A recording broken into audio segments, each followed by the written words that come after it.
Então, finalizando, né, um outro efeito da recorribilidade dos recursos é o efeito suspensivo. Em que consiste o efeito suspensivo? O efeito suspensivo, ele consiste na qualidade que adia a produção dos efeitos da decisão até que a impugnação recursal seja definitivamente julgada pelo tribunal.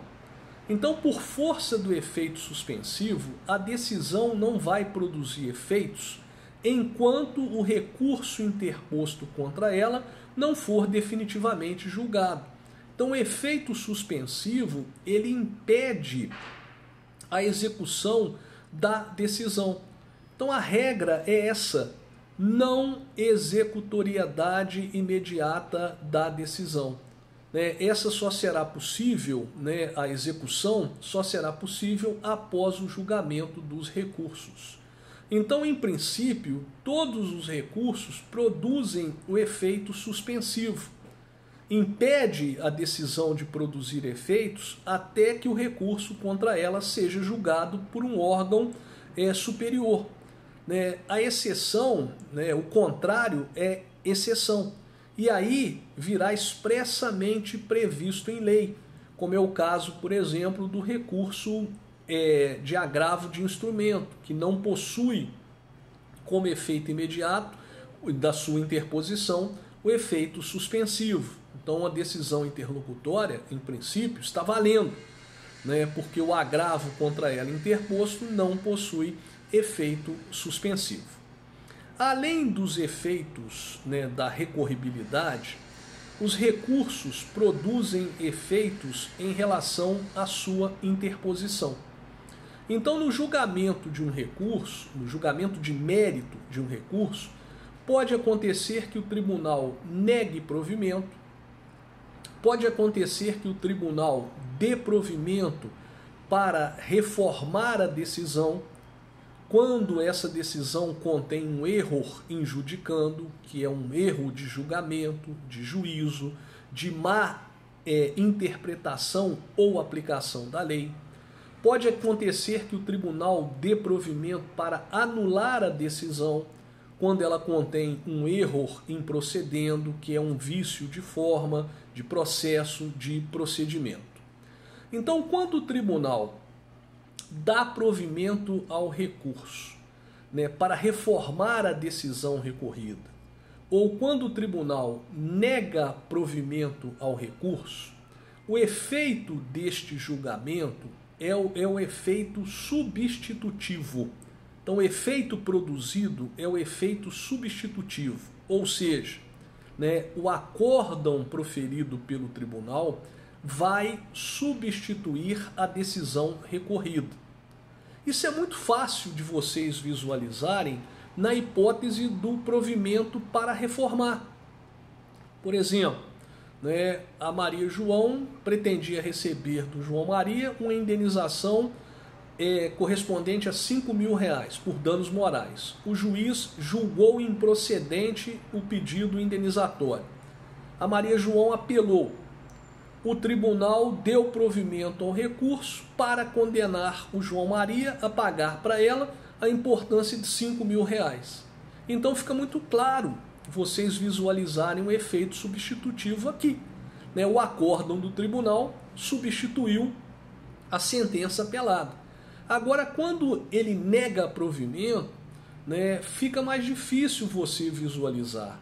Porque na prática se espalhou a ideia de que o tribunal estaria confirmando a decisão, o que na realidade não é verdade.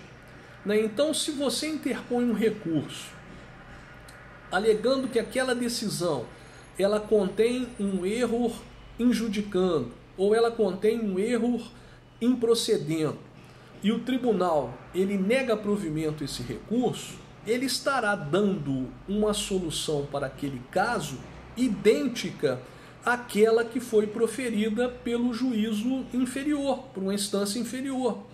E daí, senhores, duas decisões idênticas, versando sobre o mesmo tema, dentro do processo, não podem conviver.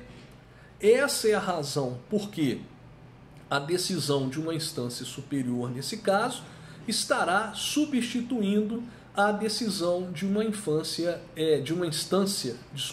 inferior. Um outro efeito produzido pelo julgamento dos recursos é o efeito invalidativo. Isso acontece quando o tribunal anula a decisão recorrida porque ela contém um vício de forma, de processo, de procedimento. Então, aquela decisão recorrida, ela desaparece do mundo jurídico, e outra decisão será proferida em seu lugar. Então, o efeito invalidativo ele será produzido no momento em que o tribunal reforma a decisão recorrida, porque ela contém um erro improcedente. Um outro efeito produzido pelo julgamento do recurso é o efeito expansivo.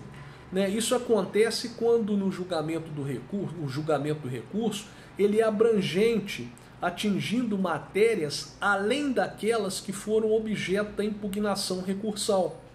O exemplo clássico desse efeito que eu posso colocar para os senhores é quando o tribunal ele aprecia uma preliminar de apelação que ataca uma decisão interlocutória impreclusa. Exemplo, o juiz ele nega uma perícia que foi requerida pela parte autora. Ele proferiu uma decisão interlocutória.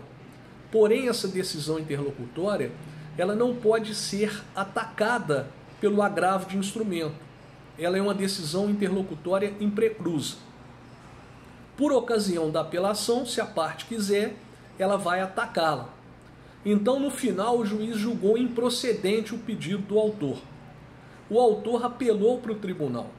E como preliminar de apelação, ele atacou essa decisão interlocutória. Ele falou, ora excelências, o indeferimento da perícia gerou uma restrição em matéria de prova. Se a perícia tivesse sido realizada, outro teria sido o desfecho desse processo. Exemplo, o tribunal, e aí ele apresentou as demais razões de inconformismo. O tribunal, apreciando a apelação, ele reconheceu o cerceamento de defesa.